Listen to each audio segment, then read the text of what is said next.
Ladies and gentlemen, brothers and sisters, children of all ages. It's early.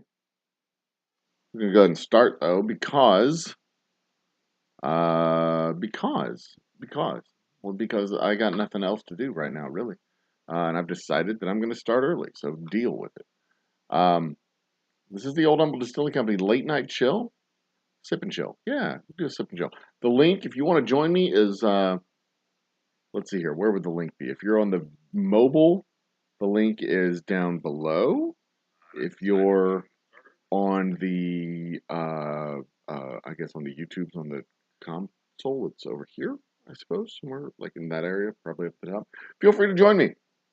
I'm going to pour myself a drink of my Old Humble Distilling Company's straight rye whiskey. But first, I'm going to move this light because it's in a dumb place. In fact, I'm going to turn this damn thing off. I don't need it on. Yeah. We got a good enough camera. It's fine. It's fine. It's fine. So what's up? That's a hell of a question. What's up? It's been a hell of a week. Whew, how's it ever? I'm going to get myself a little rye. Might get myself a little ice. Nah, I don't need to ice it. I would like a cold drink, though. That would be nice. I wish I had a beer. I wish I had a beer. I do not have a beer. I'm not going to record this either. We're going to not record. We're going to, can I do a moment of, I will do a word from our sponsor. I just need to load it into the screen here. I need to have this on every single one of my videos. My sweet is doing I forgot I need to have it in studio mode, is going to be doing another advertisement for me. She has agreed to. Media source. Add. And I will be making several of my own. Names already in use. Is it? Oh, I see.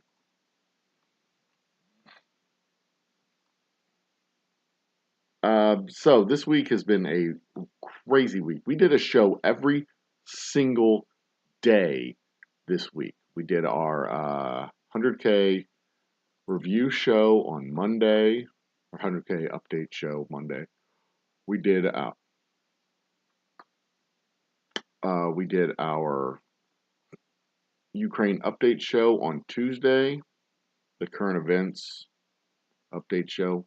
But hey, first, let's do a word from our sponsor. I'll be right back. Is your bar looking a little ordinary? Is it lacking something awesome? Well, head out to your local liquor store and pick up something extraordinary. Grab a bottle of Old Humble Straight Whiskey or Old Humble Special Reserve. They're clean, smooth, easy drinking whiskeys that taste the way whiskey should taste. From humble beginnings to an extraordinary finish, Old Humble whiskeys are what your bar needs today. Walk tall, be awesome, and drink humble. Old Humble Straight Whiskey and Old Humble Special Reserve. Get yours today. There we go. The Ad Twins, everybody. Everybody give the Ad Twins a hand. Cheers to the Ad Twins. That was my first attempt at going to Fiverr and getting a contractor to do a thing. They're lovely, they're talented, and I suspect they're in the state of Texas, but I don't know exactly where they're located. But they did a great job. I couldn't be happier with that ad. It got a lot of legs for me. Bunch of views, bunch of impressions and whatnot. That was our first ad that I actually paid for. My first sponsored video. Got like most of my views in 2020. Boy. But I've since gotten much better at doing YouTube. By far not an expert.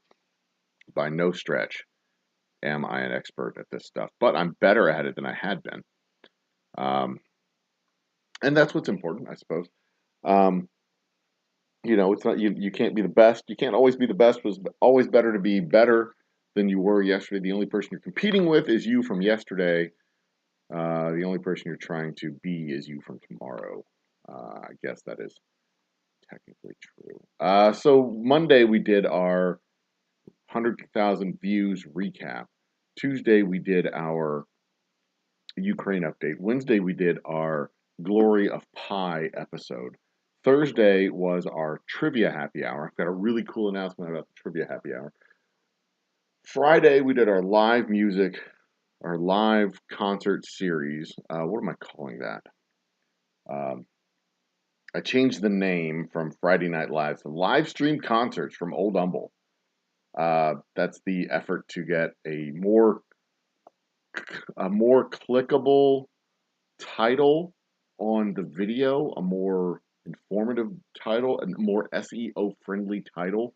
That is a 100% optimizable title. Live concert, live stream concert from Old Humble. I really do need to do something about this back wall here. I need to probably put the flag up. Move my subscribe today board up a little bit so you can see it. Maybe put it up here behind my. Does that work? Will it fall over? Yeah, it's gonna fall over. Does it work there? Okay, put it here. Does that work? Yeah, that works. Subscribe. Don't forget, subscribe to the channel. We did so Friday night was our live streamed concert. What I call it? Live stream concerts from Old Humble. Friday nights live, featuring Friday was Greg Day. Great performance, great performer. Great video, performed great on YouTube for all the metrics that I wanted it to perform for. We even picked up a few subscribers, which was cool. And then today was family time. And in retrospect, if I hadn't had this previous engagement, we would have had the distillery open, and I probably should have figured out a way to have the distillery open today, because we were going to have a mini music fest today, but the organizer completely flaked.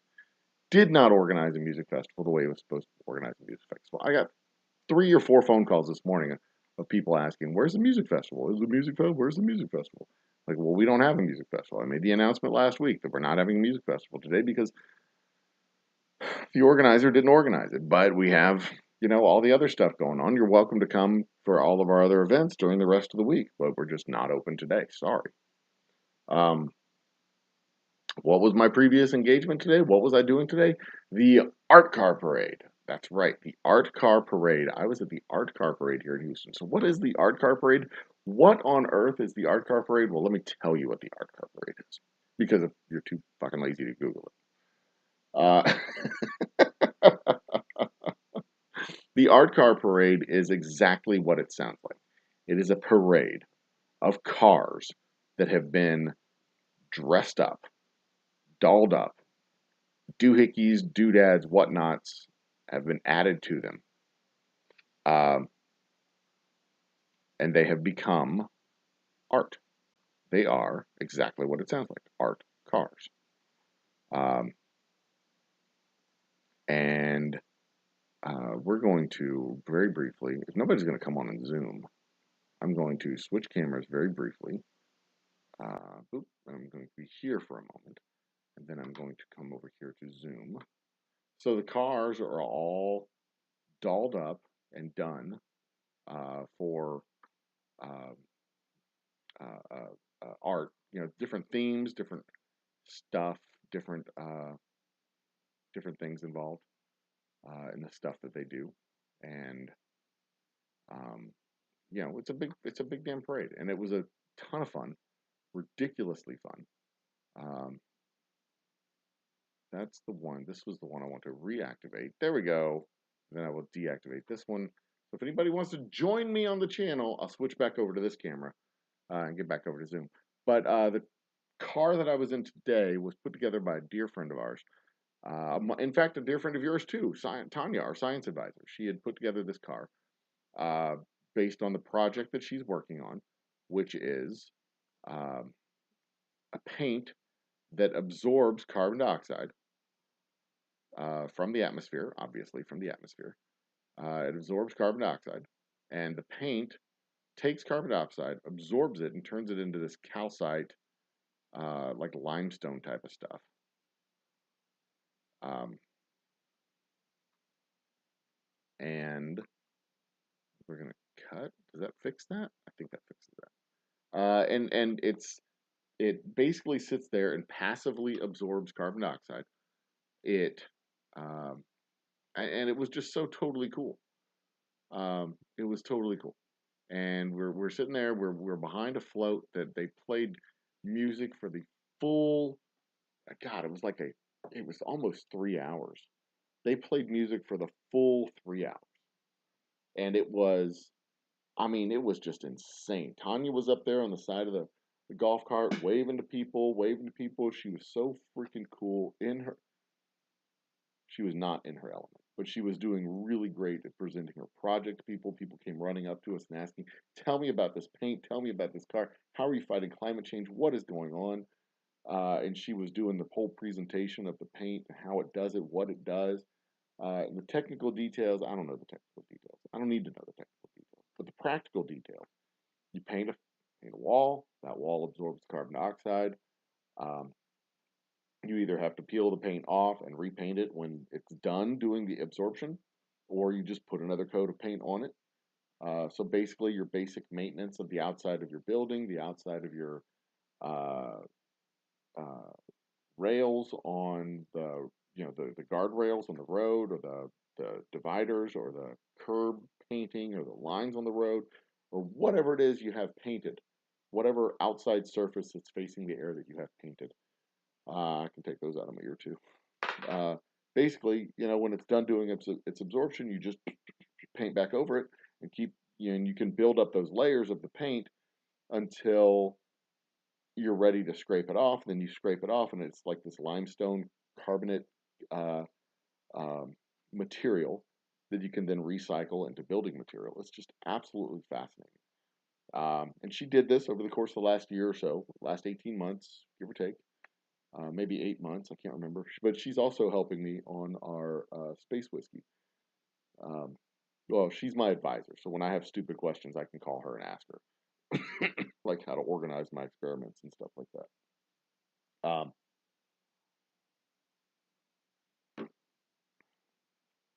but this project, as it's coming together, the next steps on this project are now to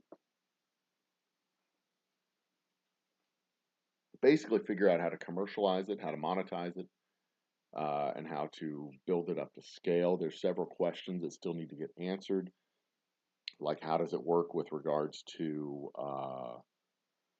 water solubility? Water actually helps it. I believe she explained how it helps it to absorb carbon dioxide out of the air. But there's a question about the solubility. If it'll wash away with the water, we don't want that to happen, obviously. Um, so durability, solubility, things like that. But it just fascinating, and um, it was really cool to be able to join her today and see her and help her organize the thing and make sure everything was good to go and ready to roll. Um, we were like her entourage around her golf cart. Uh, so that was really cool. That was really cool. And let me tell you, this art car parade, it is in freaking insane. I posted up a bunch of pictures on our Twitter, or a few pictures on our Twitter, a few pictures on the Facebook, on my personal Facebook. So I don't know if y'all are gonna see those.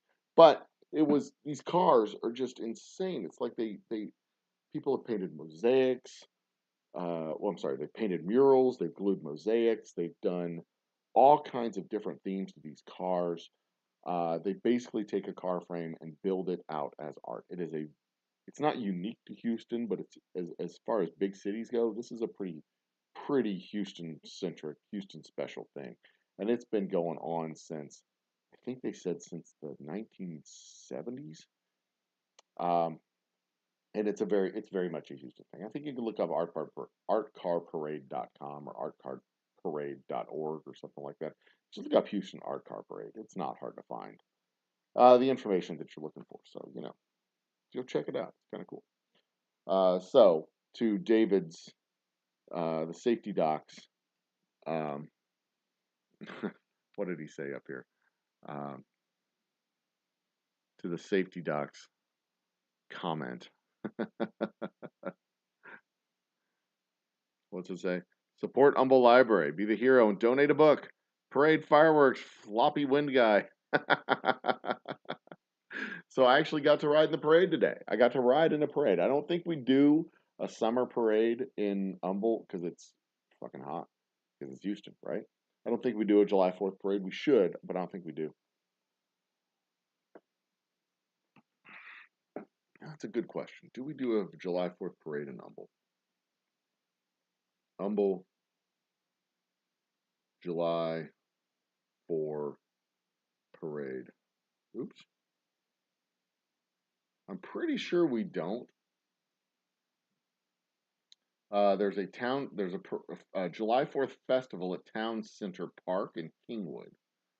Um, but I don't think there's a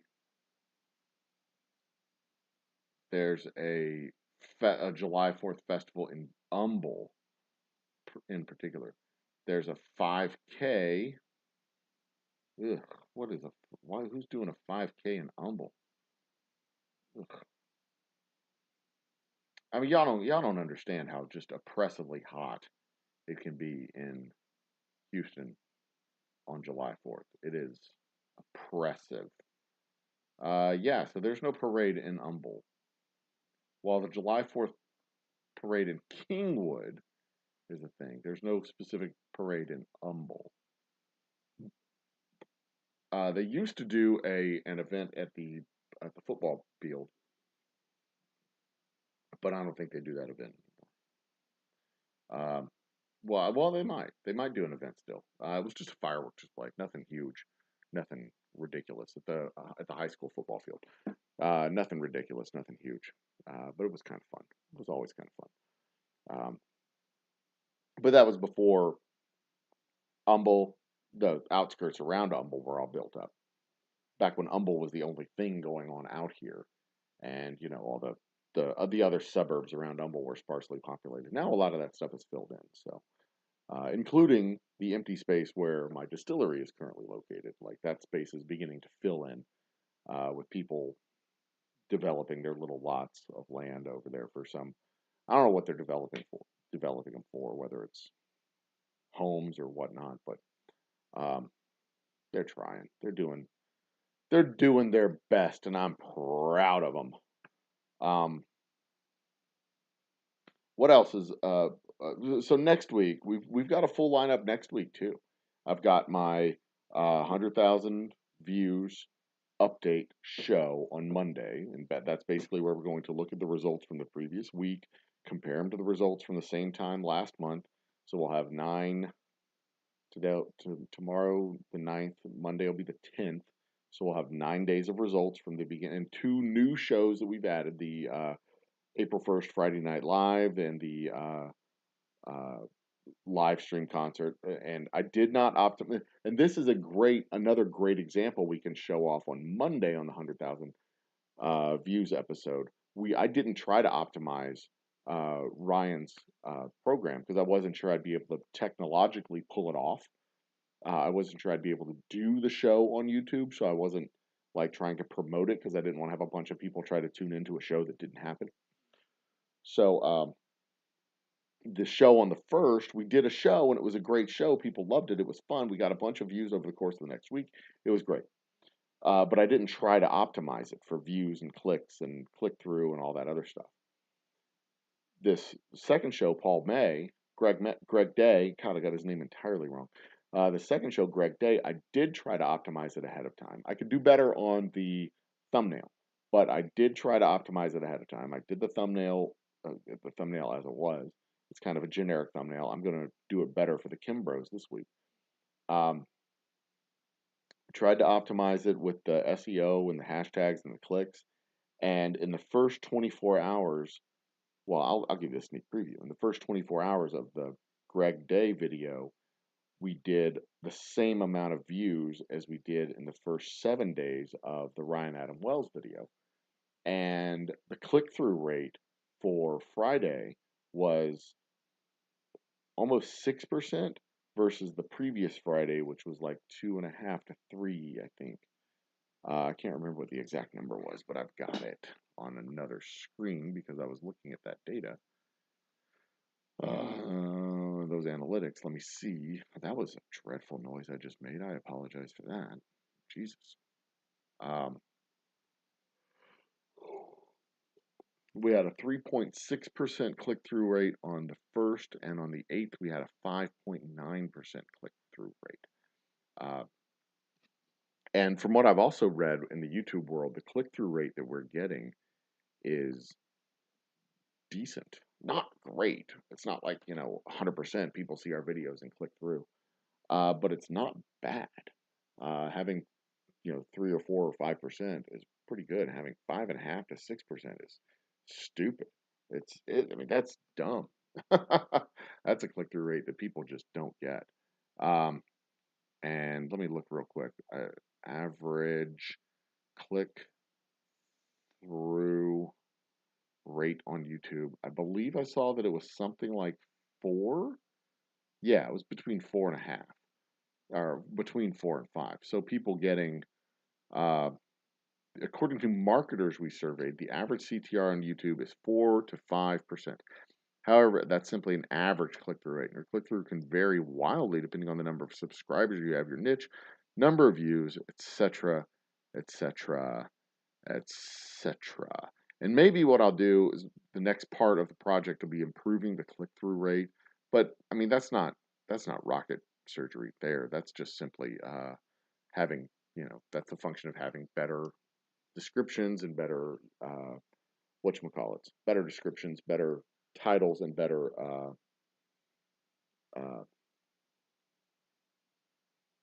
thumbnails. God dang it.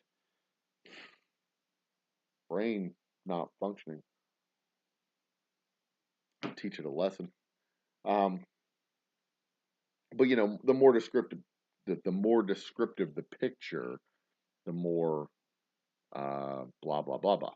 So maybe that'll be part of my next project. I'm not terribly worried about that. I'm more interested in retention of views, watch time per view, getting that up, because I think if I have it, the people clicking through watching the show, if we can retain them longer, then that converts them to subscribers. And maybe I need to do the first step first, get more impressions. We're doing that, then get more, increase that click-through rate from the average of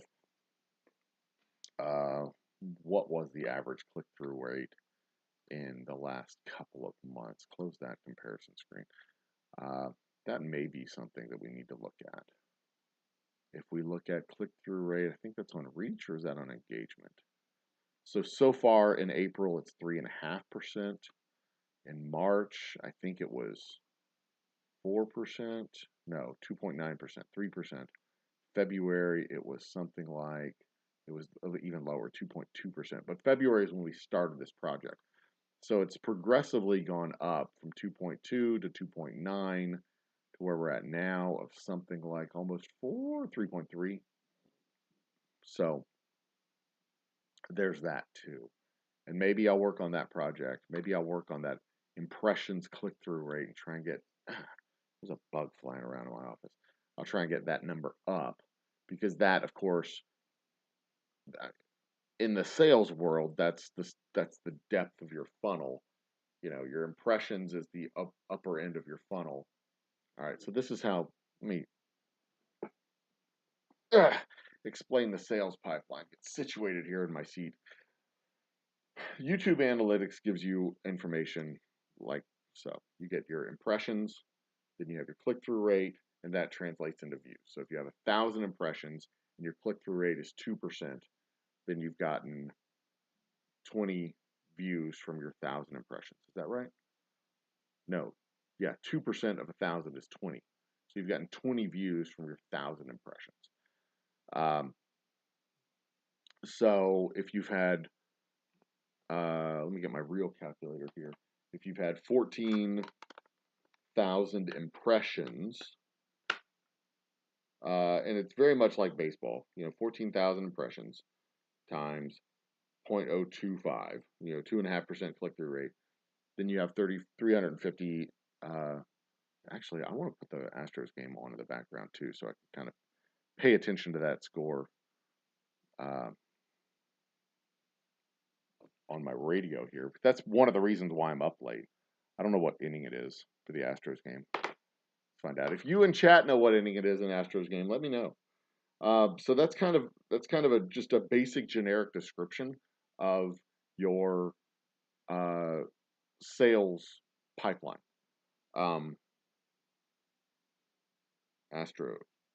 Astros are currently playing the Angels, and the game is over. Angels won 2-0. Well, crap. See, that's how occupied I was today. I wasn't even paying attention to my beloved Houston Astros. I had other stuff to do. And when you're selling cars or when you're selling whiskey or whatever, you engage a customer. You say, "Hey, how's it going?" They will engage back with you a certain percent of the time, and that's your initial hit rate. If they engage back with you, let's say the first engagement is 50%. Half the people will acknowledge you, half the people will not. Then you make your initial sales pitch. Hey, would you like to try? In my case, would you like to try my whiskey? In the case of a car salesman, it's whatever the introductory line. Are you looking for a car today? Would you like some help? Would you like some assistance? Whatever the dumb line is. In YouTube world, it's you're up on their page based on likes, matched likes, and hashtags and all that stuff. Their past viewing history, stuff that they're interested in, that sort of stuff. So you get up on their page. So your introduction to them is your thumbnail, the title of your video, your description of your video. It's, hey, would you like to try this video? And then they will either say yes or no. To my whiskey, they'll say yes or no. To a car, they'll say no, we don't need help. Yes, we do need help. I mean, everybody needs help when they're on a car lot. They're not there looking for bread, as they used to tell me when I sold cars. They're not there looking for bread. Go out and talk to them. It's like shooting fish in a barrel. They're here for a car. Why don't you go sell them a damn car? That's why they're here. So they're not on YouTube to not look for a video, but hopefully their algorithm is working and they're presenting your video to people who are interested in your videos, right? So that's the initial approach, and then when they see what you're offering and they click it, that's your click-through rate, and then that's your views. That click-through rate translates into views. So you get the impressions up there all over the page. They see it, they click it, they go into the views, and that's your literally your initial sales funnel. Your initial hit rate. How many times you're going to get on how many impressions you get multiplied by how many people say, okay, let me hear what you're saying. And then they'll hear your pitch. Your video is your pitch. Hey, I'm interesting. Stick around. Check me out. Blah, blah, blah. This is what we're going to do. This is how we're going to do it. This is, come on in, join us. And then you throw up the title screen. You throw up the introduction. You do all the stuff, right?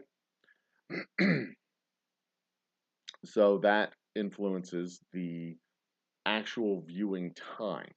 And in my case, if I'm selling whiskey, you've gone through the initial pitch, you've gotten them to take the sample, the amount of time that they're willing to stand with me to listen to what I have to say about the whiskey is usually the amount of time it takes them to take the sip. Hopefully they'll stick around long enough to hear the price, the final ask, the closing pitch, as you would. In my case with the whiskey, my closing pitch is, and it's only $35 or $30 or however much they're selling it at that particular store. And you get it signed by the guy who makes the whiskey, because I'm the guy who makes the whiskey. I can sign the bottles, and that's usually a great way to close the deal. But for my other sales associates, I always tell them, tell them that it's only such and such, and you can bring it home today. Ask them to buy it. Always ask them to buy it. And in YouTube world, you always ask to subscribe. Ask for the subscription. Ask them to subscribe to the video. By the way, don't forget to subscribe to our stuff. Do the things. Supposed to do that because it's YouTube. You always try to close that deal. And then you watch, and in the YouTube analytics, you see the number of impressions, the click-through rate, the average viewing time, whether it's subscribers or non-subscribers. You could split those those data into two different categories between the subscribers, their viewing time, and non-subscribers, their viewing time. And then you can see how many subscribers are created out of the non-subscriber side as they move over. It's basic sales uh, instruction 101. It's basic. The only difference is this is a different platform than going to Specs or going to Total Wine or going to Goody Goody or it's a different platform, but it's the same philosophy, it's the same notion, it's the same structure, it's the same idea. And in fact, it's the same idea for any kind of business. Specs is the same way. Total Wine is the same way. They put up a sign, you know, they put up billboards, they put out uh, radio ads, they put out TV ads, they put out YouTube ads, Twitter ads, all the stuff. They put all the stuff out. Cheers, Danny Arnold. Welcome to the party. If you want to join the chat, there's the Zoom link. You're welcome to join me. I'll switch cameras. We'll chat directly. It's fine. If not, chill out and chat. I'm watching chat. I have my glasses on. I can see.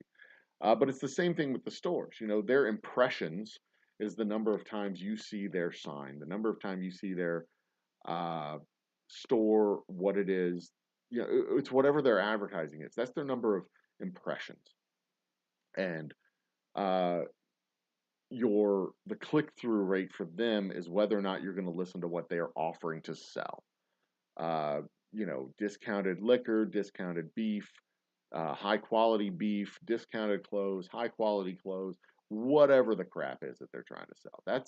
That's after you see the impression, the click through rate is whether or not you're going to listen to their pitch.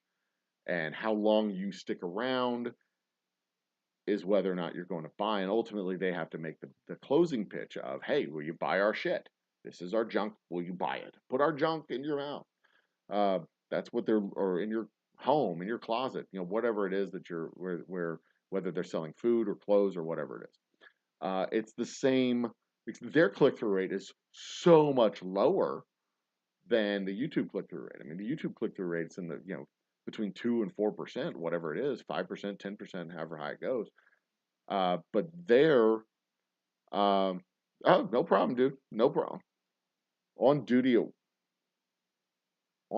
please say you're not in an emergency room as a doctor with your hands inside somebody's chest right now, you know, attaching arteries, and you like got the nurse or doctor's assistant, whatever they call them in the ER, is like holding up the phone and you're watching. I mean, I'm flattered if that's the case. That would be fucking awesome. But for God's sakes, dude, attach those arteries without the distraction of me and my dumb voice.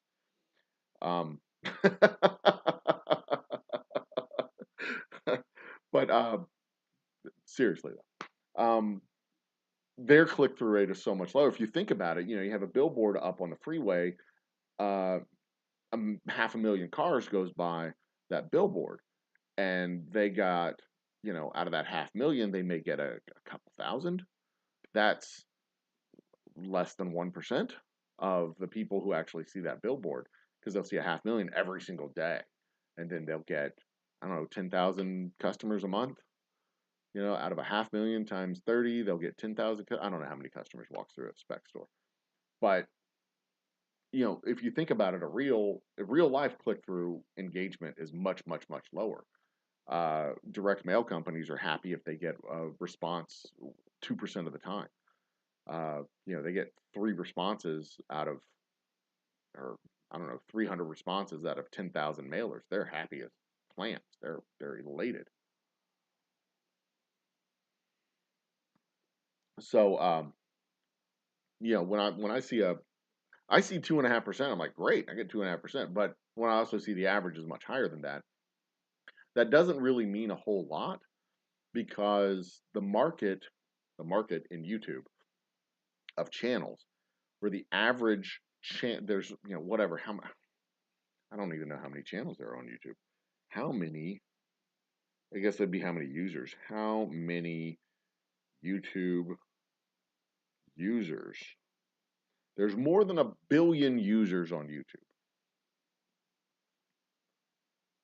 which means there's more than 1 billion channels on YouTube. Um, and not all channels are active, obviously. Average number of YouTube subscribers, subscribers. Average number of YouTube subscribers per channel. YouTube premium paying subscribers. YouTube channels get paid 50 cents per thousand video views. YouTube pays $18 per thousand ad views on average. Premium paying subscribers. That's total number of subscribers.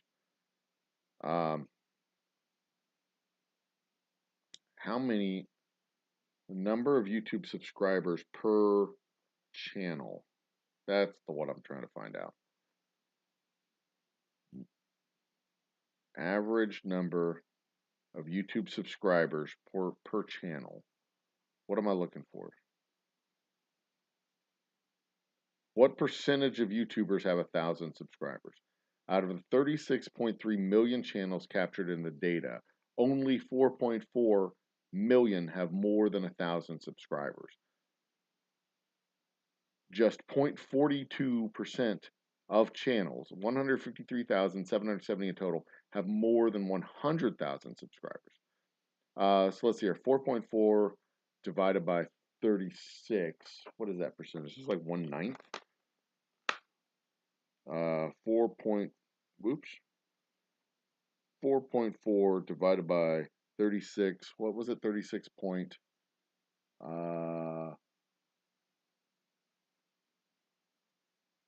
What did I say? 36.3. Oops. 36.3. Thank you. That is 0.12. So 12% of channels have more than 1,000 subscribers. 12% of all the YouTube channels have more, and that's based on a sample of 36 million out of, how many did we say, a billion or so? 4 billion, something like that. So that's, you know, that's, the numbers are drastically skewed when you're talking about a market like that where, some channels have, where most of your channels, the vast majority of your channels are very, very small. 88% of your channels are less than 1,000 subscribers, and only 12% are more than 1,000 subscribers. There's a small handful of channels that have their thumb on the scales, so to speak, and an outdated or an overweighted amount of influence on any kind of statistics. So it's hard to know what the real average is. When you have 88% of the channels have less than 1,000 subscribers, and a very small percentage of channels have more than 1,000,000 or more than 100,000, and the number of views those 100,000 subscriber channels get is way over. So average number of views isn't really a good number. You almost have to group up you have to slot out your channels and find average number of views. It's very hard to compare. Very hard to compare.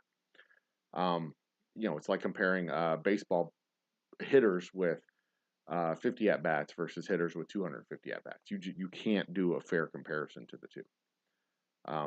Anyway, but we try. But also the lesson is to not try and compare yourself to the average. You compare yourself to where you were last month and where you were the month before and where you were the year before, and you try to just improve what you're doing. And because it's really hard to find a benchmark number for the channels, all the channels on all of YouTube, unless you can slice that data up, and it's really hard to do that research and find that data yourself. So you look at your channel and you say, okay, well, I have 500 subscribers this time last year. How many subscribers should I have this year? Do a little, do it like golf and compete against yourself. And that's basically the genesis of the whole 100,000 views project that I'm working on was not to make my channel into uh, Markiplier or Mr. Beast or any of these other guys out there. I don't want to be NBC or CBS or whomever. I don't want to be them. I'm the Old Humble Distilling Company. I want to be better than I was last year. When I have my bands come in on Friday, I want my bands to be seen. When I have my guests come in on Wednesdays coming soon, I want my shows to be seen. When I start doing trivia from the distillery in 2 weeks, which is a big announcement that I'll be making next week, surprise, surprise. Nobody's watching, it doesn't matter. Well, I take that back. Danny's watching. He matters. When I start doing trivia from the distillery next week, I want the trivia to be seen. I want the brand to be seen. I want the distillery to be shown off. I want the things to be showcased and seen. Um, and one of the ways to have that be seen is here. When I do my Ad Twins ad like I did at the beginning of the show, I want that to be seen. That's the whole point. When we had our band come in on Friday, our performer, Greg, when he came in on Friday, and I did my ad before the show, I wanted people to see that ad. And when he played, I wanted people to see him. Uh, and we succeeded at that, and we are getting better at that. And that was the whole goal of the 100,000 views project, was to get better at all this stuff, get better at it. Not be the best necessarily, uh, not to be the best, and not even not to be the worst, just to be better than we were last year, better than we were last month, better than we were 2 months ago, better than we were last week. Continually improve the process. And if you can continuously improve the process without stopping, then you are continually improving what it is that you're making. And that's a life lesson when you're a performer doing music, comedy, burlesque, stand up,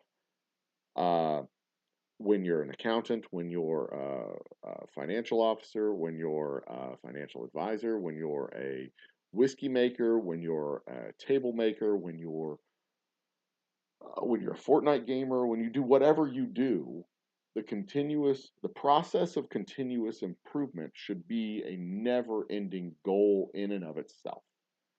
Um, the goal isn't to be the best necessarily, because once you decide you're the best, you finished. You're done. There's nothing else for you to do. Uh, if there's a version of you that's better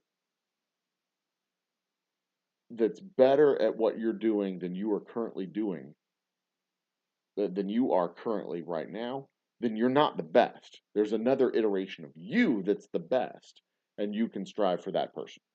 You can strive for that goal. You can strive for that skill set. You can strive for that acuity. You can strive for that. You can continuously strive for that. And that ultimately is the goal. That's the goal in business. That's the goal in life. That's the goal in marriage. That's the goal in parenthood. That's the goal in math. That's the goal in science. That's the goal in everything. You can do better. So do it. Go for it. Do it. As soon as you've decided you're as good as you're ever going to get, then there's no sense in taking another breath. You've breathed the uh, the best air you'll ever breathe. You've seen the best view you'll ever see. You've worn the most comfortable shoes you'll ever wear. You've worn the nicest suit you're ever going to wear. Uh, the most comfortable clothes you'll ever wear.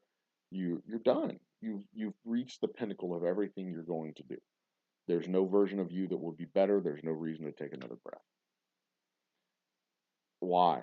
Why? You're never and it's a nonsensical notion to set that as the goal. Now there's be the best we can be, which is of course another way of saying continuously improving skill sets. The process of continuous improvement. Be the best I can be is continuous improvement. So there's that as well. Which reminds me, I need to get to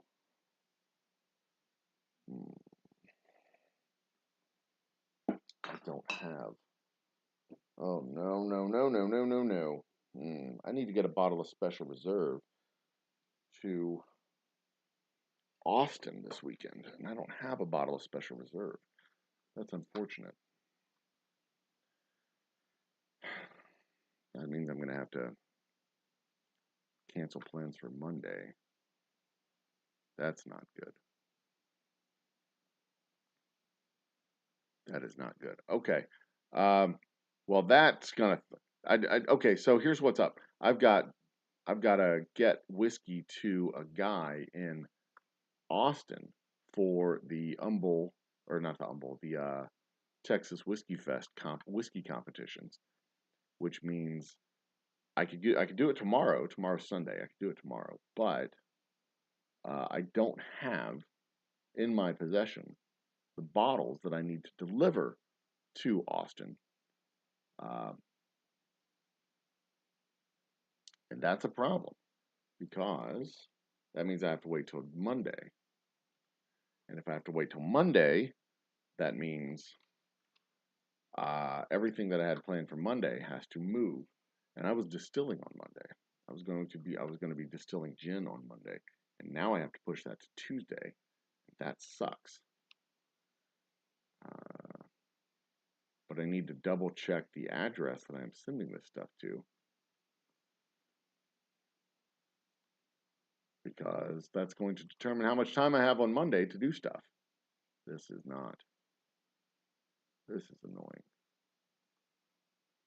Well, that's okay though. That's okay. That's the function of being a distiller, the function of being a one-man shop. Sometimes you have to do these things. Sometimes the schedule gets away from you, and sometimes it just becomes a pain in the butt to try and get everything done that needs to get done. And you just roll with it. Let's go ahead and end that. You can hear from my voice, it's getting late. I can start talking like this. This is my sexy midnight voice. What do you think, boys and girls? Give it a little echo. My sexy echo midnight voice. We won't do that. We will not do that anymore. Okay, real quick, I need to get my whiskey to, I believe, Cypress. We're in Cedar Park, Texas. I need to get it to Cedar Park, Texas, which isn't quite as far as Austin, but it is a bit of a hike. I will have a drive on Monday, 26, 20.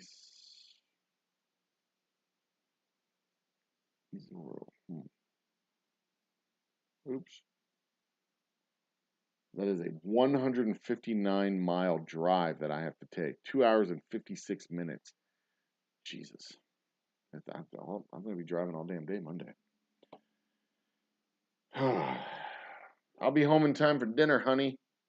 It'll be cool. Don't worry about me. Pew, pew, pew, pew. Still missing a part to get my stills running on Monday. But when we run the stills on Tuesday, I will do a live stream from the distillery, and you'll be able to see them. You'll be able to watch me work in 4K. Won't that be exciting? It'll be exciting. You'll love it. I don't remember what I was talking about. Continuous improvement, channel improvement. Yeah. So if you tune in on Monday morning before we take off for Cedar Park, you'll hear a lot more of this as we talk more about it. Why we're doing what we're doing, how we're doing, et cetera, et cetera. But that was basically the whole goal of the 100,000 views project, and not even necessarily to hit 100,000 views this year. That'd be cool, but I don't know if that's going to happen. We are. Let's see here. We are. If I look at, I needed to add 60,000 views this year from February forward. And we have added, so far, we are on pace Because if we had 40,000 views leading up to, well, we didn't. We had 40,000 views leading into February, which is really close to what we had. I don't know where we actually are according to the official number, because the official number drops views after a year or 2 years. I don't remember when it drops the views, but it starts to drop the views. Our total number of views, let's see. Can I find it? Oh, here we go. Lifetime.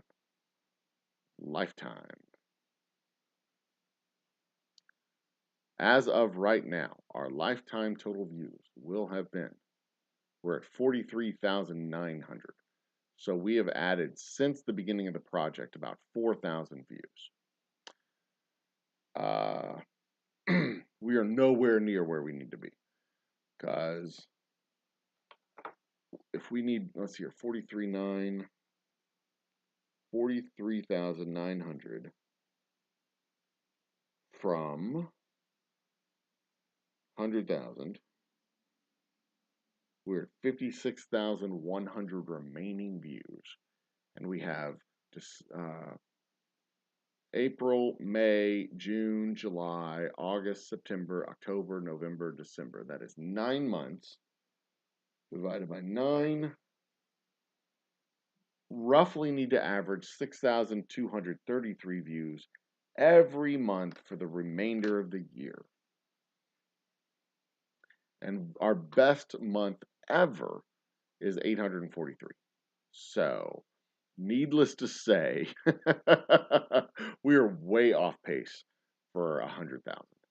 But if we just maintain our pace for March,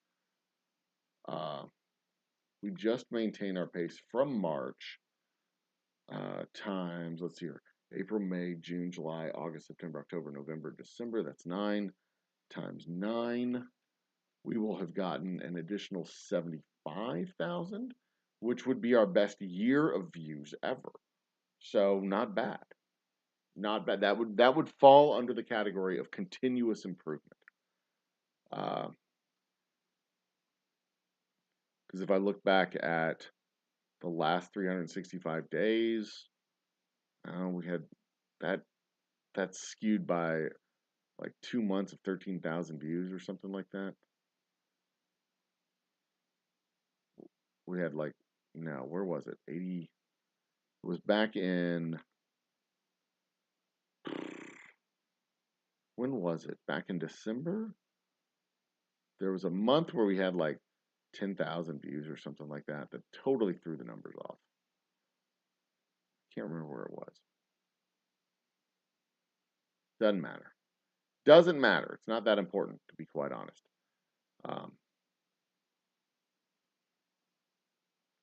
So we really had, well, it may not be the best year ever. We had 10,000 something views in 2020 in the last 12 months. I don't know. We'll figure it out. 2021. That's what I'm looking for. In 2021, we had 2 viral videos. Where was it? Or semi-viral videos.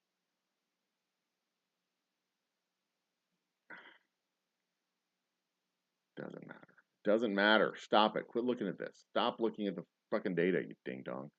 Enough. Stop it. Okay. Focus. Focus.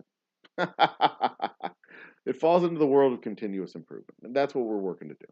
Continuously improve, continuously get better at what we're doing, continuously have a better viewing experience for you and a better engagement experience for our guests and our viewers and the brand entirely. But it also, when you look at the grand scheme of the YouTube analytics world, you can see in YouTube's algorithm processes where they have, it's not quite where they randomly pick a channel to blow up, but they kind of blow up channels. You've got to present content. You've got to do your part as a content maker, right? But there is a variability in the algorithm where they'll start pushing channels and pushing channels and pushing channels. And they'll, it's almost like, it's almost like it is random, where they'll randomly take a channel and try to connect it with an audience. And if you don't do your part as a creator, when that happens, then you miss the opportunity and you have to wait for it to come around again. So if you're not actively making content for a month or so, and YouTube decides that's the month for you to get pushed, or maybe they do it every, I don't know, every few weeks or something like that, and they just cycle through their billions of channels and push a certain 10 or 20,000 at a time. I don't know. I don't know how that works exactly, but I know that I know that I see my page get shuffled periodically. The algorithm is not a benevolent creature. The algorithm is definitely a creature that uh, is working to keep you with your eyes on the screen. It's working to keep you in the system. It's working to keep you involved with the network so that you can see more ads so that the parent company can make more money. The algorithm is not here to be benevolent. The algorithm does not show you random stuff. The algorithm will show you things that it thinks you want to see based on what you've seen before. And it will, and that's why they tell creators to find a niche into a thing. And it will push things at you. And the algorithm managers will say that it only presents that information, it only presents those channels, it only presents those users because that's what people want to see. But it has been demonstrated again and again and again with one in particularly notoriously toxic individual who's kicked off several platforms in the last 18 months, kicked off several platforms. No, it's not even the last 18 months, last 14 months. He was kicked off several platforms. And when he tried to create his own content, people were not seeking out that content. So um, that's just one anecdotal piece of evidence, which is anecdotes are not evidence. I get that. But it's evidentiary. Well, it's not even. Well, it's an observation that suggests that the algorithm is not necessarily pushing you. The algorithm can make information popular. The algorithm doesn't push popular information to you. It pushes information to you, and that makes the information popular. Uh, More than you seeking it out causes it to blow up. Because if the information was popular and sought out, people would seek it out. But the evidence shows that that information does not get sought out unless it gets pushed to people. They may go to platforms which more aggressively push that type of information, like the platforms like FormStunt and uh,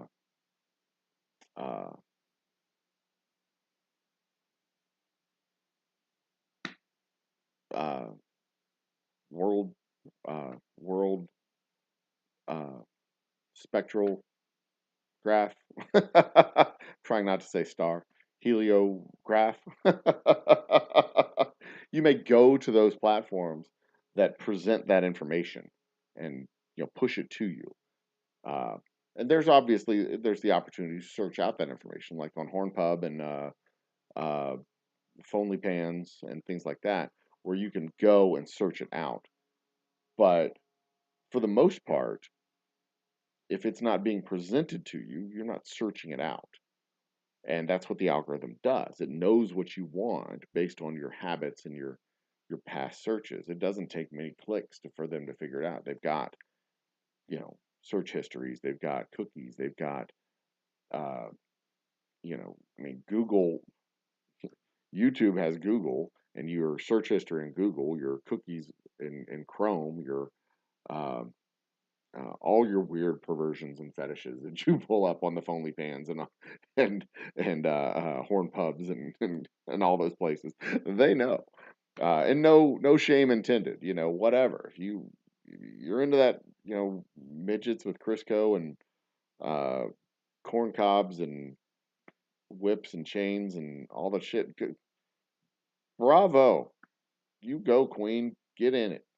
I don't give a shit. It's fine. Maybe we should do. Well, we can't really do a show on porn preferences on YouTube, really. Although I have interviewed several performers, so I don't know. Maybe it's worth doing. But when it comes to Twitters and Facebooks and things like that, when tweets get 25 million views, it's not because people are going to that person's spot and viewing it 25 million times. It's because it's being pushed out by the algorithm and fed into your eye brain or eyeballs and earballs so that you can see it and you can experience it. And I can't prove it, but I've seen it work. Observationally, I've seen it where channels cycle through and they start popping up and they start piping up. And like I haven't interacted with certain creators. I haven't watched their videos. I haven't been interested in their videos. Not even a little bit. But then lo and behold, the end of March, early part of April, there it is, pops up. Hey, watch this person's creator videos. I don't like I that person was interesting for a while, but then it started to become redundant and iterative, and I ceased to be interested in this very good actress, viral star, went viral at the beginning of the pandemic, went from being a good actress to a good and famous or internet famous actress. Bravo, she was great. I lost interest, and then I quit seeing her videos for a while, and then I'm seeing her videos again, and then I quit seeing them again. Um, but that's an observation which makes it clear, which reinforces my presumption that the algorithm does that these channels come and they get represented, they get represented, they get represented, they get represented until you finally give in and you're like, fine, show me your fucking video. Yep, I remember I was not interested in them then, I'm not interested in them now. And you don't want to hit dislike, you don't want to hit like, because if you interact with it and give dislike, then that's a reaction. And what YouTube wants to do, what the algorithm wants you to get, is a reaction. That's how they hook you in there. They either want you really mad or really happy. Vanessa Kitty's in the house. Cheers, Vanessa Kitty. If you would like to join me, you are welcome to join me. The YouTube or the Zoom link is up there. Just say the word now. I closed my Zoom to save system resources, but I'll open it back up and say hi. Uh, Honestly, I was probably going to wrap this up in about 20 minutes. But if you want to hang out, you want to chat, we can open it up. I have no problem with that. Just say the word.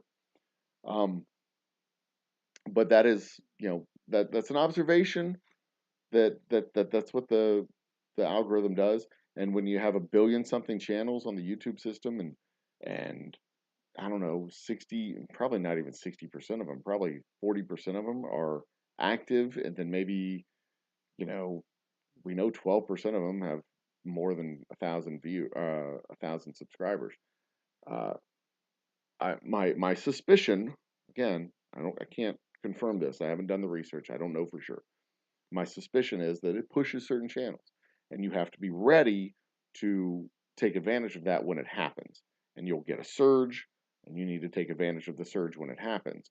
And that's also part of this project, the 100,000 views project that we'll talk about next week, is just learning how to do YouTube so that you can be better at it and take advantage of it when that when the sun shines in the field. You can take advantage of the harvest, which is a fancy way of saying you make hay when the sun shines.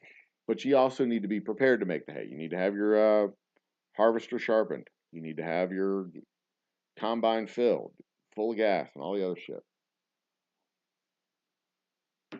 Yeah, I can take this analogy all the way out. You take it all the way out, as far as you want it to go. But anyway, we'll talk about that on Monday. I'm trying some new things on Monday with the. We're going to look at click-through rate. We're going to look at other stuff.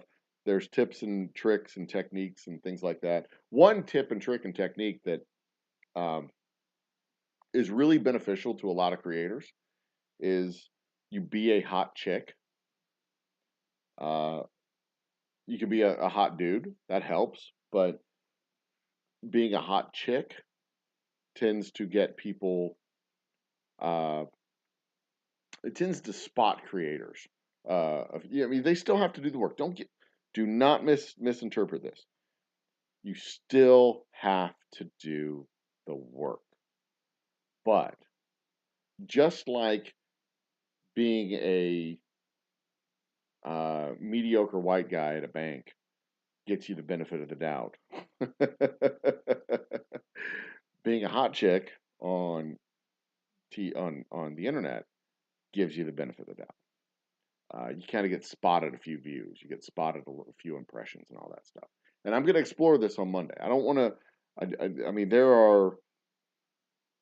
I mean, creators know their assets. They know their breast sets. They know what works. And you know, there. When you have a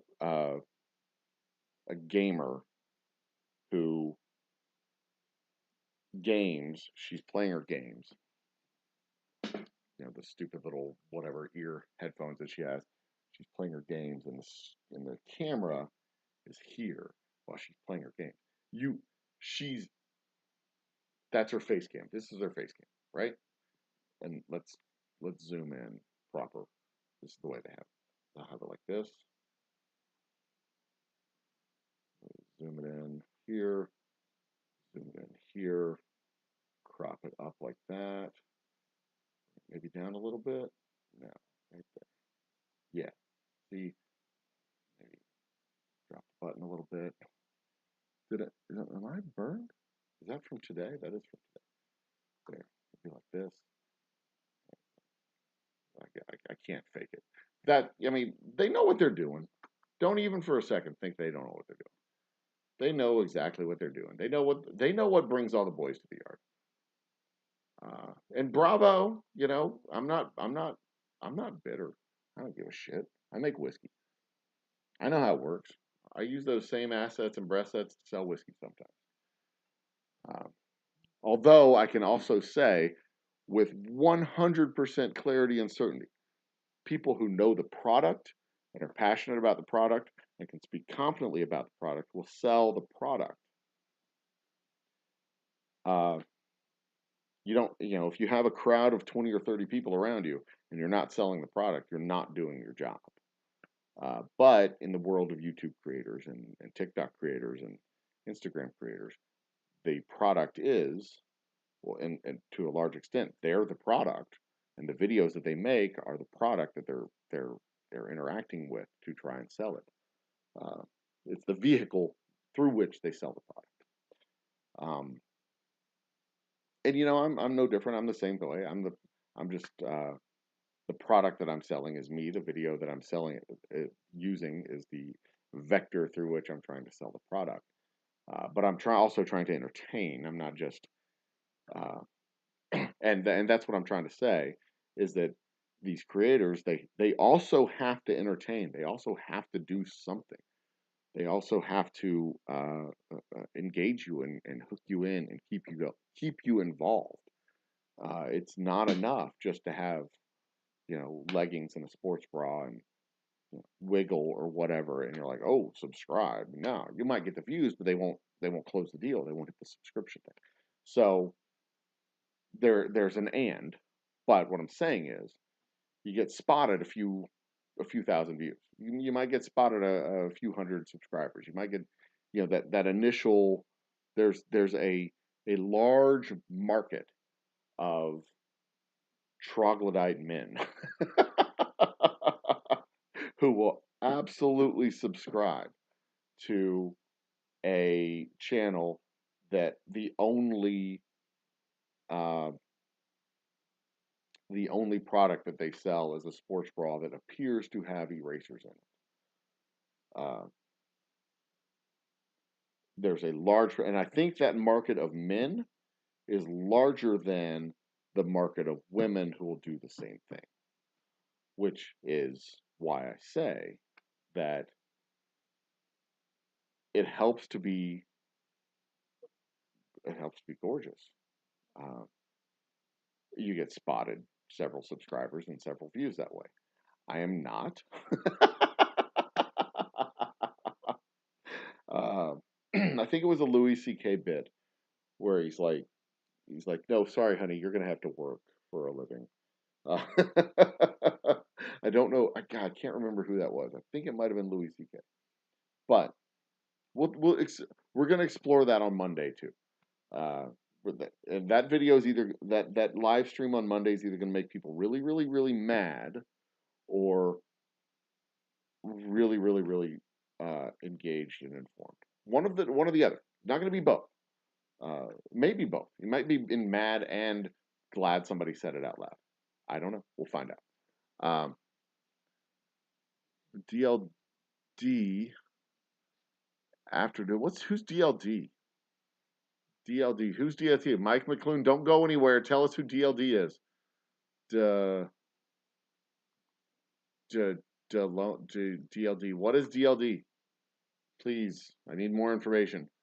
What is DLD? Because if this is a good channel, I want to get in on it. I want to go see him. I want to entertain myself. Um, please and thank you. Cheers and salutations. Um, welcome to the chat, Mike. Appreciate it. If you're not already a subscriber, by all means, hit the subscribe button down below or off to the side, wherever it is on your screen. Thank you.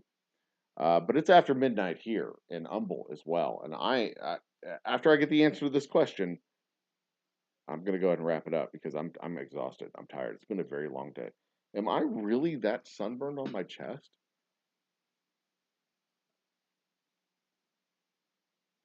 Did I really? That is a shirt burn. That is a V on my chest. Look at that. I got a little sun today. Did I get it on my arms too? A little bit. Get a little sun. Okay.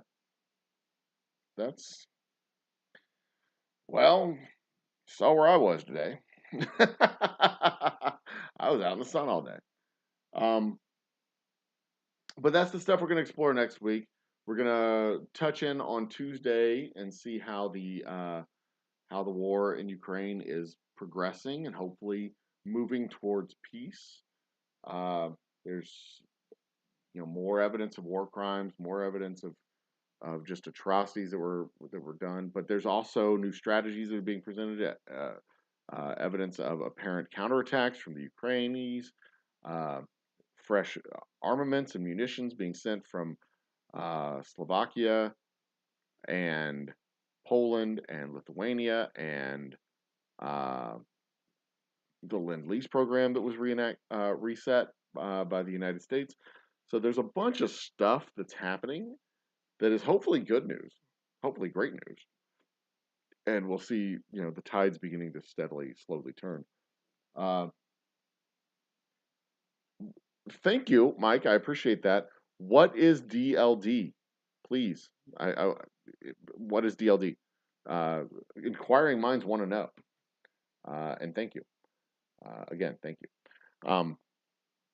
And then Wednesday, I'm kicking around the idea on Wednesday of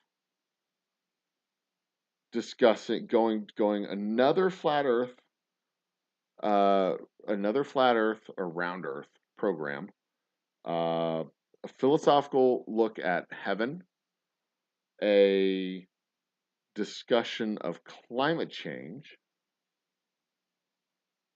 firearms. So is that the name of the channel? DLD? DLD. Is that the name of the channel? Yes. Well, that's a music channel. DLD Mexico. DLD Mexico. DLD. DLD After Dark. Oh, there it is. DLD After Dark. I found it. All right. I am subscribing to that one. DLD After Dark. Great. And I'm going to hit that notification bell so that I will see when shows come on, so I will hopefully be able to catch the next one. There it is. Where'd it go? DLD After ER DLD After Dark. There it is. See? It says subscribed. Subscribed. There it is. Cool. That is cool. So, fresh entertainment for me. Hooray. Hurrah. It's been a while since I've been to the shooting range, too.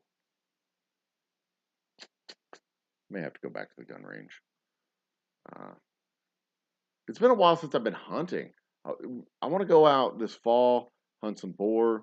There's a boar, an outfitters group. I didn't write it down. I can't remember the name. There's an outfitters group in Central Texas where you can go basically, as a group hunt, hang out, cabins, hunting boar. There's morning hunts, there's afternoon hunts. You show up basically Friday night. You hang out around the campfire. You get up in the morning. You go hunt. You come back. You clean your kill. You get the hell out of there Saturday afternoon, Saturday evening, whatever. And maybe you spend the night Saturday night too. It's like a whole. It's not a canned hunt, but it's like it's kind of a game preserves, and they have several herds of boar and deer on site, from what I understand. So anyway, I wanted to organize something like that for the fall, but they're all booked up. And they're not cheap. But it's a cool experience. You go out there with a bunch of the boys or girls, whatever. Good times. Good times. But because, well, I guess, let's see here.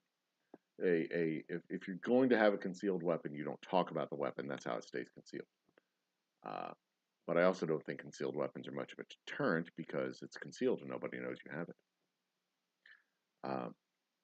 We have several options of protecting ourselves at the distillery too, and several options of having fun since we live the distillery's out in the middle of fucking nowhere. So maybe one of these days, if you're in the neighborhood, come on out and check out the shop, and we'll talk. We'll talk about our hobbies and things that we like to shoot and make go explode. But next time DLD has a show and I am free to join it, I will, or free to watch it, I will. Thanks for the tip. Appreciate that, Mike. So yeah, those are the options that we're thinking about on Wednesday, that I'm thinking about on Wednesday. I'm not sure I've given a lot of thought to the philosophical approach to heaven. Given a lot of thought to it, but I don't know if I've given enough thought to it to speak about it on a show yet. I do have a show teed up with a fellow whiskey channel, Women and Whiskey channel here on YouTube. And they're based here in Houston, and one of the principals has agreed to come on the show. I want to talk about that with her. The round earth, the science with the round earth, that's always a great show to do. And there's a few more aspects of just casual observation. That's the shows that we usually do. Casual observations of the world around us. Literally, the world around us. Casual observations of the world around us. And sometimes we go into a little bit of the deeper stuff, like if, based on what we see, like what we see in the sky with the moon, what we know about the relative size of the Earth and the moon, if the model that the flat Earth people present to us was true, what that means the size of the moon is compared to the size of the Earth. And if the Earth was the size that they say it is, then how fucking crowded would it be? I mean, those are good questions to ask, right? There's whatever 6 billion people on Earth. If it was the size that the Earth would have to be if it was in that flat Earth model, and maybe we'll do that. Maybe that'll be this week. Maybe that'll be next week. I don't know. The distillery cannot ship out of state, but me personally, I can ship whiskey anywhere. Uh, the U.S. Post Office will, if it fits in a box, it ships. UPS and USPS will ship it. I may not be able to tell them what's in the box, but they'll definitely ship it. If you want to know more, send me an email, info@Old Humble Distilling. It's the email that's in the about page on our channel. We can chat, we can arrange a shipment, we can figure it out. It's usually about $10. Shipping cost is usually about $10, and it usually takes about 4 days after I put it in the box and put it in the mail. So there you go.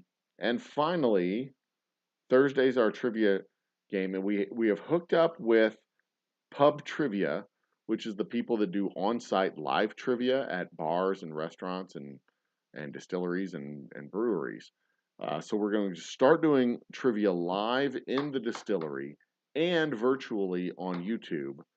And we'll have a virtual winner and a live winner. That's going to change the prize mix-up, or the makeup of prizes. So we'll have first, second, third, and virtual prize winners. So it's going to change the makeup of how the game is scored and played, especially online, because of course local people will get preference. But you're always welcome to play, and your points will continue to accumulate, and those points can be traded in for booze and merch and whatever else you want to get. So there you go.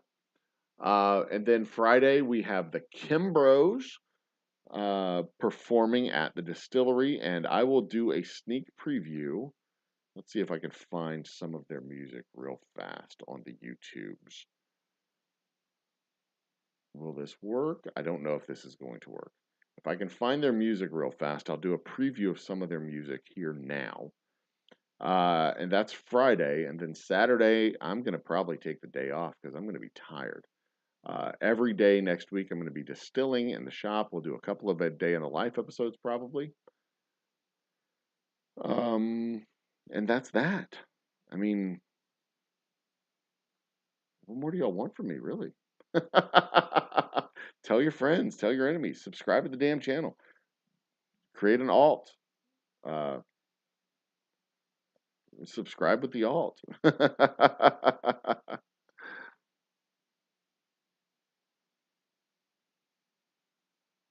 Ting Ting, I have an answer to that question. I used to raise meat rabbits as well, and yes, they are a great way to fill your freezer. Um, so I raised rabbits for about a year. Cheers, Ting Ting. Welcome to the party. Cheers. I raised rabbits for about a year as part of my garden, my backyard garden. I had a very extensive backyard garden. A very extensive backyard garden. Uh, it's kind of a victory garden type of thing. I had blackberries and kale and beans and cucumbers and figs and apples and pomegranates and peaches and blueberries, and we had uh, tomatoes and lettuce, and we had all kinds of shit in that garden. And we rotated crops in and out periodically. Um, Fought off several infestations of all kinds of creatures, including birds. But ultimately decided we were debating on chickens or rabbits. Ultimately decided to add rabbits. Added two breeders, Roger and Bella. I wanted Roger and Jessica, but my wife said no, not Jessica. Bella, she's from one of those vampire movies, I guess. Um, so anyway, the bunnies were a great source of fertilizer. Rabbit poo, you can collect it, just literally collect it in the buckets underneath the. We used bins. We collected the rabbit poo in bins underneath their cages. I built a rabbit hutch that held the two rabbit cages that actually held 3 rabbit cages because when the babies were old enough to wean, we pulled the babies off the mama and put them in their own cage, and we held them in their own cage for about, about 3 months. Um, but the so we would take the breeders out. We'd put them in the backyard in a little fenced-in pen. Let the rabbits do what the rabbits do. Uh, and then 30 days later, we'd have a fresh litter of we had Californian rabbits. So we usually have about 6 baby bunnies pop out. The 6 baby bunnies would come out. They would feed off their mama for the first, I don't know, week or so, and change a week to 2 weeks or so. When they got big enough, after it was about 3 weeks, maybe. I think I'm trying to remember. It's been a long time. We would take the babies, move them into their own cage, and start feeding them there. And then eventually, it would not take long. When they got up to a weight of about 3 pounds, I think it was. That's when they were fully mature and ready to be harvested, and they were going through so much food. That's when you knew it was time to harvest them because they would just fucking devour food. Um, so what I mean, once it was time to harvest them, it was harvest time. I would take a day. I would take a Saturday.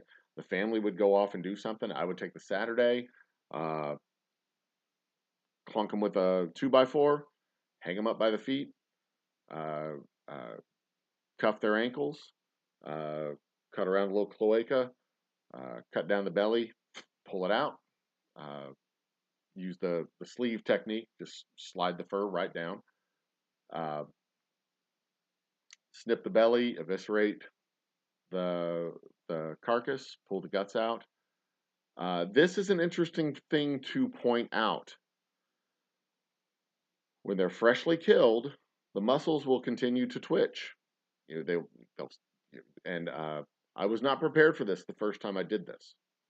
I was not prepared for this. I sleeved the carcass down. You clip the neck, you pull off the head. If you want to save the fur for making fur, I did that one time. I was able to make uh, tan the hides and make the pelts out of it. I couldn't do it. I failed every other time trying to do it. It just for whatever reason it didn't work. But the first time I harvested the rabbits, I sprayed it with some water to kind of rinse it off. And then when I sprayed it, the cold water on the fresh carcass, it started twitching. Freaked me the fuck out.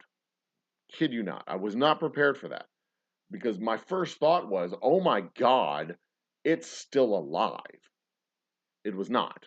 The neck was the head was separated from the body. The guts had been pulled out. It was not still alive, but it like started twitching. And I was like, oh my God, do I have worms in it? Is it still alive? What is going on? Very brief moment of like panic. Then I realized, I'm just stupid. But basically, each one of those bunnies was the size of a chicken. So from 2 breeding pairs, it's not cheap. It's not any cheaper than having chicken. In fact, it's much more expensive than getting chicken from the grocery store. But each one of those bunnies, after you know, basically in 3 months or 4 months, was 6 full-grown chicken is basically what it yielded almost every time. And after 30 days, when they wean the babies off, you give them a week to rest. She can be bred again. So you could have six six harvested bunnies every every 2 months because you want to give her a little bit of chance to rest. But if you have 2 breeding does and a buck, you can have six. You could literally have basically 6 chickens, 6 rabbits in your freezer every single month. Which more food than we needed as a family because my family would not eat the rabbit unless I told them it was chicken. And for tips on preparation, you can use chicken broth, to make it taste like chicken. You can use cream of mushroom with rice. You can cut it down the spine, splay it out, a bed of rice with cream of mushroom, celery, carrots. Um, God damn, that sounds good. Um, put it in a casserole dish, put the rabbit kind of on top, season it with rosemary and stuff like that. Uh, Pop in the oven. I don't remember what it was, like 350 for something like 20 something minutes. Enough to make the rice cooked. And then it was, oh god damn, that was one of the best damn meals. Um, a lemon pepper rabbit tastes great in the same way. But you don't want to use lemon pepper rabbit. You don't want to use cream of mushroom. You want to use something a little zestier. Maybe throw in some potatoes, garlic, stuff like that. But basically, the stuff that rabbits eat is the stuff that goes well with rabbits. So, celery, chard, kale, lettuce. I mean, the stuff that rabbits eat goes really well with rabbit. And I think I probably still have a frozen rabbit in my freezer. But yes, rabbit is a great way. In fact, historically speaking, rabbit was uh, the food of the people. Like people would, because they're so prolific in their breeding, and they very efficiently produce meat, a very efficient meat to bone ratio. The only reason why rabbit became uh, an amateur backyard homestead uh, uh, food source versus chicken, which became the professional commercial industrial food source, is because chickens use less space. Chickens also produced eggs, and chickens were not as prolific at reproducing like rabbits were. Rabbits were so prolific at reproducing that uh, the value of the foodstuff was super low. Supply outpaced demand. So that was one of the reasons why rabbits are not the commercial foodstuff that we have today, is because they were just so damn prolific and so damn efficient at producing more rabbits. You could only have so much rabbit fur. Eggs, you could produce eggs every damn day of the week. You can only produce so much fur until the point where you just didn't need any more fur. You'd be drowning in fur. The meat was and the meat was fantastic. It's very lean. It's not fatty at all, which is one of the reasons why people uh, saute it and fry it, because it's so lean, such lean meat. You want to cook it in butter, otherwise you'll get fat starvation. Um, but a rabbit leg and a chicken drumstick are almost indecipherable. You almost can't tell them apart. They're almost identical. The flavor and texture and everything is almost identical. So there you go. Um, I don't have a lot of recipes for the rabbit that we made, but I do have. Okay, so here's the Kimbros. I found them. I do have a few recipes. Mostly I made soup. Mostly I made the equivalent of chicken soup with my rabbits. And rabbit chicken soup goes a long way. You can take one rabbit, stew it up, and it will go all the way for like 4 days. Um, oh, thank you, Ting Ting. I appreciate that. I never tried Hassenpfeffer. I never tried making Hassenpfeffer, but I heard about it. You can take the loin from a rabbit. If you picture the rabbit, you have the front legs, the back legs, and along the spine is the meat along the spine is the loin. You can cut that meat off the spine. You can take it and wrap it with a a garlic butter. You wrap it in the garlic butter and you saute it on a skillet, and then it cooks that way. And you cut it into medallions, and it is fucking amazing. Oh God, it is so good. It makes your mouth just crave more of it. but you cut it into medallions like a filet mignon, and it is so good. Oh my God, it is so good. Um, Skillet fried rabbit loin. It's really delicious. A butter garlic rabbit loin. That is really good. What were other ways that I cooked it? Uh, yeah, I mean those are pretty much the most of the ways. You know, we take the meat and I'd saute it in butter. Um, we had one we had one little dude that hurt his leg. We called him Tripod because he had the one leg that kicked off to the side. Uh, that leg did not turn into good meat, but it was a good rabbit to eat. It was yummy. We never named the babies. The babies did not get him. The only baby that ever got named was Pee Wee, and he was the runt. He was about a half pound lighter than the others, so I didn't bother harvesting him. And he went off to the neighbor's house. Uh, but yeah, the droppings can go right into the garden. What we would do is we would take a scoop, a shovelful of the droppings, and just put it in the hole, and then put the plant and cover up the plant. We dig the hole for the plant, put a base of the droppings in. Every plant, every tree we planted, we would line the bottom of the hole for the tree in rabbit poo and drop it in there. I had a bowl one time. I took a petunia bowl, one of the large like planting bowls. Literally filled it with rabbit poo. Just straight up filled it with rabbit poo. Mushed it down in there to close the gaps. Sprinkled a little dirt on top and planted lettuce in it.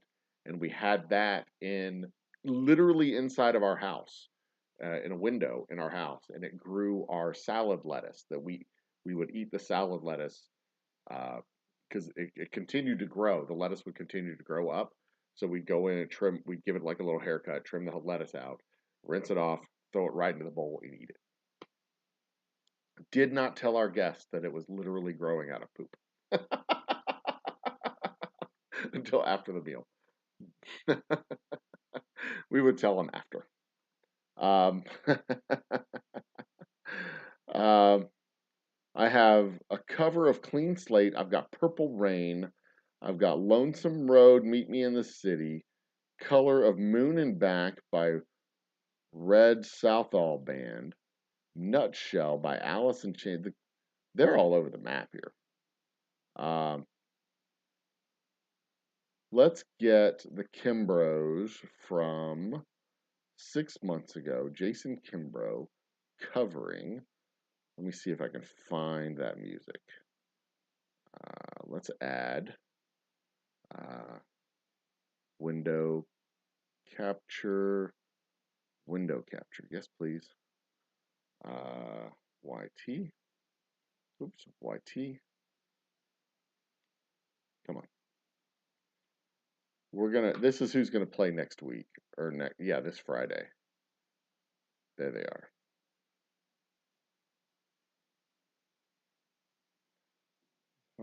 Find cheaper ways to feed my family. It'd be $65 for 17 pounds of pork shoulder. Woo! Yeah. Rabbit is a great way. It is a great way to supplement meat. Uh, it is not easy by any stretch of the imagination, and it's a large initial investment. A large initial investment because you got to buy the rabbits, you got to buy the cages, you got to buy, um, you got to buy the rabbits, you got to buy the cages, you got to build the hutch, you got to do all the stuff. But after the initial investment, maybe $100 and something, depends on how handy you are with the wood. I used a bunch of scrap wood to build the hutch. Um, but you build a hutch big enough for 3 cages, because the third cage is the baby cage.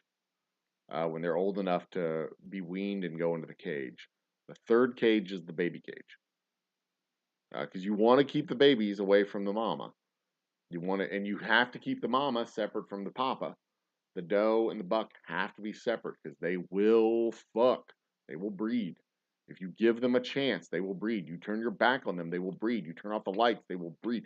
You put them together for any amount of time, they will breed. That's what rabbits do. There's a reason it's called, screwing like rabbits, because rabbits just do that. There was a Volkswagen commercial years ago where, uh, for the Volkswagen Rabbit, every time it went into a tunnel, there were, two would go in and six would come out. There's a reason for that. All right. The Kimbros are playing in my ears. I need to find. Well, first they're all kinds of laggy. They're all kinds of laggy. Let me see if I can get them to not be laggy. If I can find their audio input.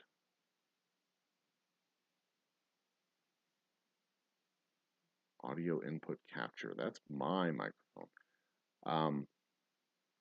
But yeah, I get that. It's not. I mean, the price of meat. It is what it is. It's just. It sucks. I feel you. I understand. I feel you. It sucks. Um, Capture method. Maybe this will tell me what I need to do. Windows. No, that's not what I didn't see. I'm looking for. God, I gotta get the audio in here. All right, one more time. Let's see if we can get the Kimbros on our thing here. I am fading fast. YouTube audio. Desktop. This is literally me just being bored. Internal, external. The audio on this is always uh, forever perplexing me. Desktop, cut it out. All right, let's see if we get lucky. Let's just see. There's the Kimbros. We'll get them from the beginning if I can. Please and thank you. I'll just be over here. Don't mind me. And of course, the page is unresponsive. Thank you, YouTube, for being a pile of crap. What is this? Oh, that's my live stream. That's fine. My son is also in the other room playing Fortnite. All right, so y'all just gonna have to wait. Tough. Too bad. You're just gonna have to wait till later on this week. If I can preview it, I will. Yeah, I want to remove it. Shut up. Come on. If I can preview it this week, I will. Otherwise, you're just gonna have to wait. Just gonna have to wait, like everybody else, like me. I've heard them in the past, and I know that they're good. We're gonna have crawfish at the distillery. It's gonna be awesome. One thing you may also want to consider, Ting Ting, if the price of meat is going up, consider alternatives. Consider buying a cow with a group of neighbors and splitting the cost of the cow and splitting the meat from the cow, bring it to a butcher, splitting the cost of all that. You can fill up your freezer with remarkably cheap. You're not paying, three middlemen to process the cow and do all that stuff. You're paying everything local and on site. That is one way to do it. I've known people who've done that. I've never done that myself. Um, you can also do it with pork. If there are local farmers around you, there are local farmers around us where we can do it, but I don't know if there's local farmers around you. But I get it. I feel you. But yeah, it's going to be, you can start relatively cheap with rabbits. You can have them be, you can give them a ground hutch instead of a built hutch. That's one way you can do it. Um, but eventually, you're going to want to get them up off the ground because if they're on the ground, they're dangerous. it's dangerous to have them down there on the ground because they can be yeah. I I don't know if it's cyber attacks with what's going on right now because I'm just trying to make my computer do a lot of things all at once, and it doesn't like doing that. So, but ultimately, you're going to want to get them up off the ground because if they're on the ground, they're vulnerable to predators. Um, I know that I had to do some stuff to my hutches to make sure that squirrels weren't getting at their food because they were getting harassed and attacked by squirrels. Um, very irritating. And my beagle ate at least one of my baby rabbits once. But that was more user error than it was the beagle's fault. I mean, if you find a baby rabbit on the ground, you're going to eat it. I mean, and he didn't eat it all the way; he just played with it to death. Gentlemen, brothers, sisters, children of all ages, I've got to go to bed. I've got to get up in the morning. It's 12:45 almost here, so it's time for me to hit it. Thank you all for tuning in. I appreciate the support. I appreciate y'all joining me for the show. Um,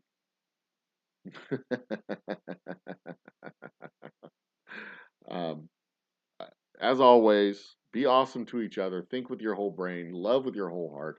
I will see you next week, Monday, when we talk about our 100,000 view update and what we're doing next, our next steps with the channel and the shows and all that stuff. Be awesome to each other. Cheers and good night. Boop.